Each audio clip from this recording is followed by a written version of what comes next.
میرا تعلق چونکہ ایک تربیتی ادارے سے رہا اور اس میں نفسیات بڑا عرصہ پڑھانے کا موقع مجھے ملا، تو جب مجھے پہلے موقع ملا اس کو نفسیات کو پڑھانے کا اور اس جبلیات انسانی کا سبق پڑھانا شروع کیا میں نے، تو اس میں جب یہ لاشعوری تقلید کی بات آئی تو مجھے سمجھ نہ آئی بالکل کہ شعوری تقلید تو ہم جان بوجھ کر کرتے ہیں، یہ لاشعوری تقلید کیا ہے۔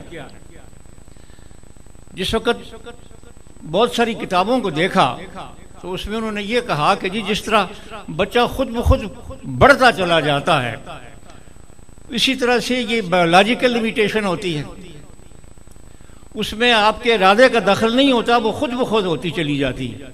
مجھے یہ بات پھر بھی سمجھ نہ آئی کہ کس طرح سے ایسا ہوتا۔ چنانچہ جب دوسرا سیشن شروع ہوا تو میں نے اس کا تجربہ کرنا چاہا، اور تجربہ اس طرح سے کیا کہ ایک بہت ہی مختصر سی 2-3 سطروں کی ایک عبارت پہلے دن طالب علموں کو ڈکٹیٹ کرائی، جس میں سین کا حروف زیادہ استعمال ہوا۔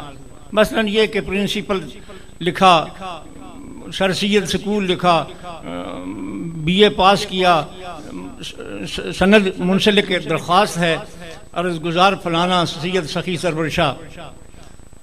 اور یہ اس لیے لکھا کہ میں نے یہ محسوس کیا کہ ایسا کیوں ہوتا ہے کہ میں سین، آپ حضرات طلباء محسوس کریں گے کہ ہماری نستعلیق میں سین کے 3 دندانے ہوتے ہیں، لیکن شین جو ہے وہ میرا خیال ہے ایرانیوں نے اپنے اس جمالیاتی ذوق سے اس کو لمبا کر کے لکھا ہے، اس میں حسن پیدا ہو گیا ہے۔ آپ لکھتے ہیں لمبا کر کے، سین کو لکھتے ہیں، سین کو بھی لکھتے ہیں اگرچہ وہ خطاط کے نزدیک وہ جائز نہیں سمجھا جاتا، شین البتہ لمبا کر کے لکھا جاتا ہے۔ میرا پتہ نہیں کیا ہوا کہ میں بہت کم دندانوں کے ساتھ سین لکھتا ہوں، سیر و سیاحت لکھوں گا تو لمبا کر کے سین سے لکھوں گا۔ میں نے عبارت لکھوائی اور جب 5-4 مہینے گزر گئے تو میں نے وہ جو کاغذ ان کو لکھوایا تھا، ڈکٹیٹ کروایا تھا، اس کو لے لیا اور لے کے یہ دیکھا کہ انہوں نے کس طرح سے لکھا ہے سین کو۔ ظاہر ہے انہوں نے جس طرح سے پڑھا تھا اسی طرح سے لکھا تھا، دندانوں کے ساتھ لکھا تھا۔ 4 مہینے کے بعد دوبارہ اسی عبارت کو ڈکٹیٹ کروایا اور وہ کاغذ لے کے جب میں نے چھانا اس کو اور اس کی ترتیب کو دیکھا تو اس میں سے 80% حروف جو تھے وہ دندانوں کے ختم ہو گئے تھے اور سین آ گیا تھا لمبا۔ یہ کیا تھی؟ یہ بایولوجیکل لیمیٹیشن تھی۔ یہ وہ طبی قسم کی تقلید اس کو آپ کہیں گے، لاشعوری تقلید کہیں گے۔ تو میرا عرض کرنے کا مقصد صرف یہ ہے کہ آپ کے تمام صفات عالیہ کی نقل کرتا ہے طالب علم۔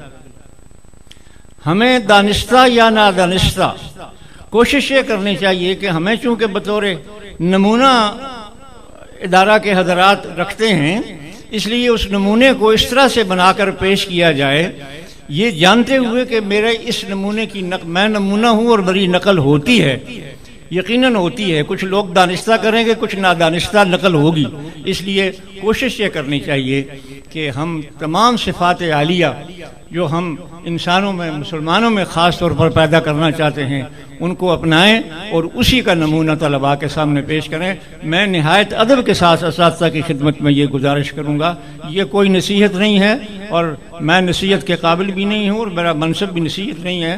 اتنی بڑی شخصیات بیٹھی ہوئی ہیں، ان کی موجودگی میں ایک معمولی سا طالب علم نصیحت اس کو کرنی بھی نہیں چاہیے اور نہ اس کا یہ منصب ہوتا ہے۔ صرف اپنی زندگی کا ایک تجربہ تھا جو میں نے عرض کیا ہے کہ ہماری نقل ہوتی ہے، استاد کی نقل ہوتی ہے، اس لیے اس کو اپنے آپ کو بہتر سے بہتر حسین شخصیت بنا کر پیش کرنا چاہیے۔ شکریہ۔